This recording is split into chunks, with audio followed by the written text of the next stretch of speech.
فيلمنا النهاردة فيلم الإثارة والتشويق ترول. لو عجبك الفيلم مش تنسى تعمل لايك للفيديو واشتراك في القناة وتفعل زر الجرس عشان تتابع كل جديد، مش تنسى كمان الكومنت اللذيذ. وتعالى دلوقتي نبدأ فيلمنا. بيبدأ فيلمنا في جبال النرويج ببنت اسمها نورا وباباهم هما بيتسلقوا الجبال وبيقعدوا على قمة الجبل، وبيكلمها باباها عن قمم جبال الغول، لكنها بتكون مش مصدقة القصة دي وبتقول إنها مجرد أسطورة. فقال لها لو عايزة تشوف الغيلان بجد لازم تؤمني بالأسطورة وتحسي بوجودهم بقلبك. فنورا بتغمض عينيها وبتتمنى إنها تشوف الغول، وأول ما بتفتح عينيها بتلاقي وشوش كتير جدا من الغيلان ظهرت على قمة الجبل، وبتكون مبهورة جدا بالمنظر، لكنها برضه بتكون مش مصدقة القصة دي. بتقول ليه هما ليه مش بيتحركوا، لكن باباها رد عليها وقال لها إنهم بيتجمدوا مكانهم بسبب الشمس. بعد 20 سنة بنشوف نورا وهي بتشتغل عالمة أحياء متخصصة في الحفريات القديمة، وكانت في الوقت ده بتنقب عن حفريات في غرب النرويج. ومدير فريقها بيقول لها إنهم لازم يخلوا الموقع دلوقتي لأنهم بقالهم 6 شهور بينقبوا في نفس المكان ومش لاقيين أي حاجة. لكنها على آخر لحظة بتكتشف جسم الديناصور وبيحتفل كلهم بالاكتشاف ده. بعدها بنشوف الحكومة بتعمل هدم في الجبال علشان يفتحوا طريق جديد، بس أهل المنطقة بيعملوا مظاهرات لأنهم رافضين أي تغيرات في الطبيعة. لكن العمال بيكملوا شغلهم عادي جدا، بيفجروا جزء من الجبل، لكن فجأة بيسمعوا صوت غريب جدا جاي من جوه الجبل، وبيبدأ الجبل يقع فوق العمال، والطيارات بتبدأ تلف حوالين الجبال علشان تصور المنطقة دي ويستكشفوا هو في إيه اللي بيحصل في المكان ده. وبيبعتوا الصور للوزيرة، بعدها بتطلب من مساعديها إن يعملوا اجتماع لكل الباحثين اللي طبعا من ضمنهم نورا، وبيروحوا ليها وبياخدوها عشان تحضر الاجتماع مع الوزراء. وفي هناك وزير بيكون شاكك إن اللي حصل في الجبال ده مجرد هجوم إرهابي، وبيبدأوا يعرضوا صور لحفر في الأرض كأنها رجل مخلوق ضخم، بس العلماء بيقولوا إن دي هبوط أرضي أكيد وبسبب نوعية التربة هناك. لكن نورا بيكون لها وجهة نظر تانية، إن دي رجلين ضخمة وأكيد مخلوق سبب الحفر ده، فاتريقوا عليها. بس في الوقت ده بيعرضوا فيديو لواحد من المتظاهرين لحظة الانفجار، وبتطلب منهم إنهم يعيدوا المشهد ده أبطأ شوية، وبيكون واضح جدا إن في مخلوق ضخم فعلا وسط الانهيار. وطبعا كلهم بيتصدموا لأن مفيش مخلوق أبدا بالحجم ده. بعدها بنشوف واحد ومراته بيسمعوا صوت كلبهم وهو بيهوهو، وبيكون البيت بيتهز بشكل مخيف، فبيخافوا وبينزلوا يستخبوا في القبو. بس بعد شوية بيطلعوا، لكن بيلاقوا إن بيتهم كله اتدمر، وبيوصل اللي حصل ده للوزيرة. فوقتها بتصدق كلام نورا وبتعين المستشارة العلمية ليها. بتروح نورا مع اندرس لمكان الواقعة وبتشوف الآثار العملاقة دي لرجل الوحش الغامض ده، وبيحققوا مع الراجل ومراته، وبيقول ليهم إنهم حسوا بحاجة زي الجبل ضللت عليهم وعلى البيت، والأرض كلها فجأة اتحركت وكأن له صوت كده حزين. فبيمشوا ورا آثار الأقدام دي اللي بتكون عميقة جدا بشكل مخيف، وده بيكون دليل إن الوحش فعلا كبير وعملاق. ونورا بتنزل تتأكد لو في أي آثار لجلد أو ضوافر أو أي حاجة يقدروا يحللوها عشان يعرفوا إيه نوع الحيوان ده، لكن مش بتلاقي أي حاجة غير تراب. وبتفتكر كلام باباها، فبيمشي بالطيارة ورا آثاره لحد ما بتختفي في الجبل. نورا بتكتب كلام باباها إن الغول بيستخدم شكله الصخري كتمويه، وطلبت من أندرس تروح لأبوها اللي عايش في كوخ الجبل، وبيطلعوا معاه سلاح، ونورا بتهديه وبيشوفوا معاه كمية خرايط ورسومات كبيرة جدا عن غول في الجبل. وبيقول لهم إن الحكومة زمان كانت بتمنع أي حفر أو تعديلات في الجبال لأنهم عارفين إن الغول ده حقيقة، لكنهم كانوا بيخبوا أي أخبار تدل على إن دي حقيقة فعلا. نورا بتوريه لقطات الانفجار وراح معاها لمكان آثار الغول، ولما نزل المكان هناك اللي انتهت عنده الآثار بيفضل يعمل تصرفات غريبة جدا زي إنه بيشم الأرض أو بيدوق التراب.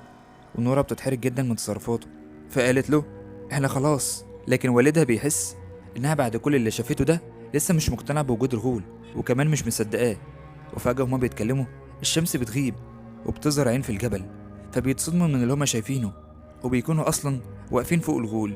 فبيقوموا الغول وهما بيجروا وبيركبوا الطيارة وبيلفوا حوالينه وبيصوروه وبيبعتوا الفيديوهات دي للوزارة، وبيتصدموا من حجمه الضخم جدا ده. وبيرجعوا لأوضة الاتصالات، وقالت لباباها قبل ما يدخلوا إنه ما يتكلمش إن ده غول جبل علشان هيقتلوه وهيخبوا الخبر زي ما عملوا قبل كده زمان.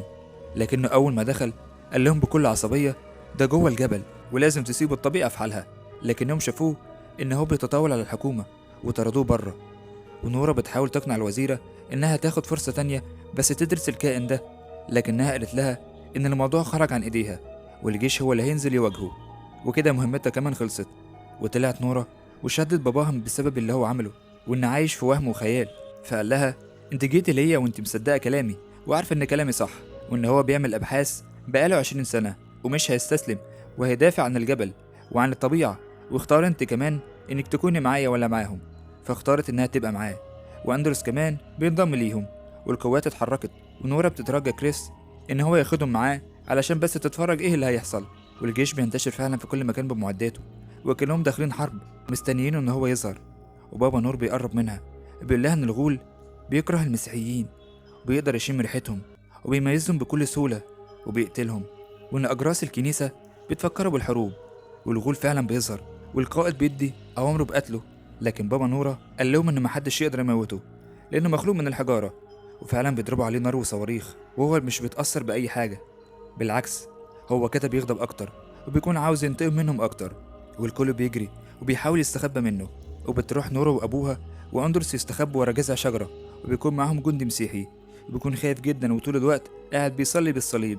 والغول بيشم ريحته وبيجي ياخده وبياكله قدام الكل.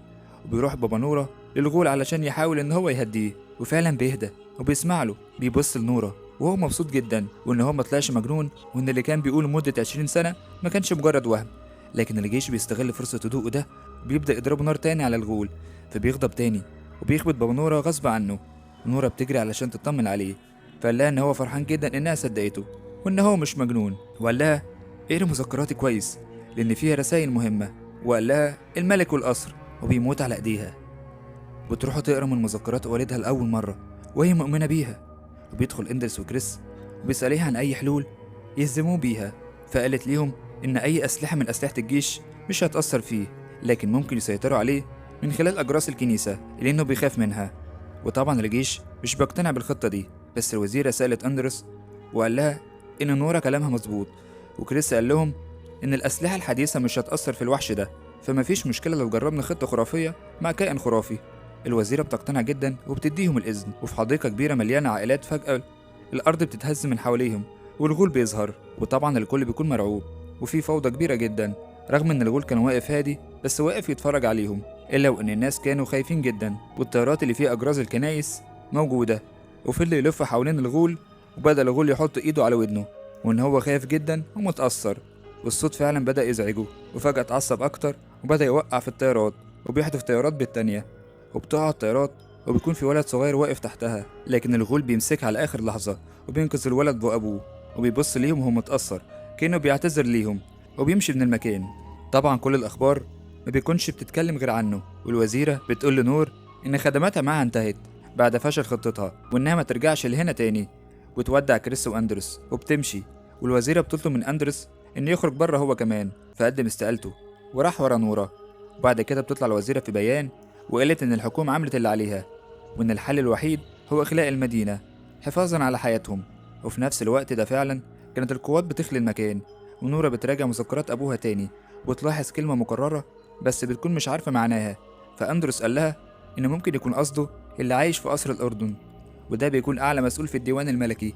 فبتفتكر كلام باباها عن الملك والقصر، وبتروح فعلا للقصر والحرس بيوقفهم. بعدها بياخدها سينج وبيقول لها إنه كان صاحب باباها، وبياخدها الكهف تحت الأرض، ولا إن المكان ده قصر ملك الغيلان. قصر الملك اتبنى فوقه علشان تأكيد الهيمنة. واكتشفوا المكان ده سنة 1920 واتنسى تاني. واكتشفوا تاني من 12 سنة باباكي، لكن العيلة المالكة خبوا الموضوع ده واتهموا باباكي بالجنون ودمروا حياته علشان محدش يصدقه. وبياخدهم لمكان مليان عظم ضخم جدا جدا، وقال لهم ان دول اللي باقيين بس من جثث الغيلان، وانهم نصبوا فخ للغيلان وذبحهم كلهم ما عدا ابن الملك. واستدرجوا الجبال دوفر وحبسوا هناك علشان يستخدموا مرة تانية للهيمنة لو احتاجوا. وقال لهم ان الغول هيجي للقصر عشان يرجع بيته من تاني. اكتشفت نورا ان كشاف الأشعة فوق البنفسجية بتحول عظم الترول للحجر، فبتطلب منهم منجومة الملك علشان تستدرج بيها الغول لبره المدينة علشان يحولوه لحجر. واتصلت بكريس عشان يجمع عليها أكبر عدد من الكشافات. والغول بيكون خلاص وصل لحدود المدينة، والقوات بتضرب فيه من غير أي فايدة، والدفاع بيشغلوا استعداد ضرب نووي. بيبلغوا أندرس إن الصاروخ النووي في طريقه لضرب المدينة، وطلب منها إنها تحاول إنها تعطله شوية. فقالت له إنها تحاول تعمل كده وإن الجنود بيستعدوا خلاص إنهم يستنوا الغول يدخل المدينة، والجيش بياخد أوامر بإطلاق الصاروخ، وبتقدر على آخر لحظة إنها تعطل النظام، وبيدخل الغول ونورا بتسوق العربية بكل قوتها. والغول لما بيشوف رأس أبوه بيتجنن وبيجري وراها، وبسبب سرعة العربية الجمجمة بتقع، والغول بيشيل جمجمة أبوه وهو بيعيط. بياخد باله من صورته اللي في المراية، فبيجي يلمس صورته الإزاز بيتكسر، فبيخاف جدا وبيتخض، وبتقع من إيده الجمجمة بتنكسر، وبيفضل يصرخ.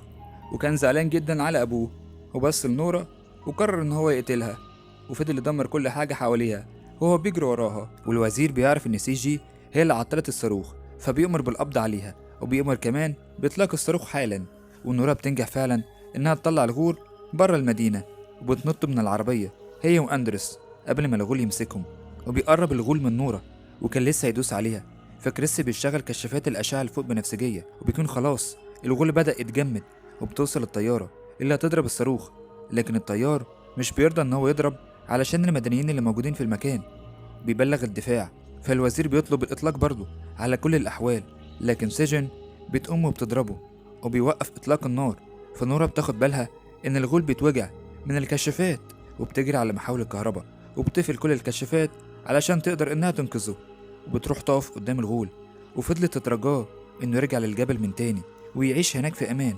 وبيفهم ده وبيهدى، لكن الشمس كانت خلاص طلعت، وأول ما الشمس بتطلع بتحوله لحجر، فبيقع الغول في الأرض، والكل بيفرح في الانتصار ده. والنور بتسمي حجر الغول حجر توبس على اسم والدها. وبيوصل الوزراء للمكان وهم محروجين جدا إن نورا كانت صح، وبيعتذروا ليها. وفي اللحظة اللي الكل بيحتفل فيها بالانتصار نعرف إن الغول اللي ظهر في أول الفيلم مش هو اللي انتهى أمره حالا، لكن بيكون في وحش تاني جوه الكهف. لا تنسوا الإعجاب بالفيديو والاشتراك في القناة تشجيعا لنا لنستمر بنشر المزيد إن شاء الله.